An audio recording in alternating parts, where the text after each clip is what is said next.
Hi hello అండి, అందరికీ నమస్తే.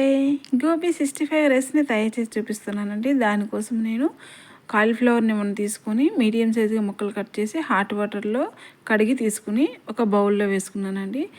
దానిలోని మీ టేస్ట్కి సరిపడినంత సాల్ట్, పసుపు, కారం, అలాగే కార్న్ఫ్లవరు, మసాలా పౌడర్, బియ్యం పిండి వేసి మిక్స్ చేసుకుంటున్నానండి. ఇలా మిక్స్ చేసుకున్నాక లాస్ట్లో పెరుగు 2 స్పూన్స్ వేసి 10 మినిట్స్ పక్కన పెట్టి డీప్ ఫ్రై సరిపోయినంత ఆయిల్ వేసి ఆయిల్లో ఫ్రై చేసి పక్కన పెట్టుకోవాలండి. అలాగే రైస్ని కూడా బాయిల్ చేసి పక్కన పెట్టుకున్న. స్టవ్ పైన ప్యాన్ పెట్టి ప్యాన్లో ఆనియన్, క్యాబేజీ, క్యాప్సికమ్, క్యారెట్, బఠానీ వేసి వీటిని ఫ్రై చేసుకుంటున్నానండి. దీనిలోనే పసుపు, కారం, మసాలా పౌడర్, టేస్ట్కి సరిపడినంత సాల్ట్ వేసి ఇవన్నీ హాఫ్ బాయిల్ అయితే సరిపోతుందండి.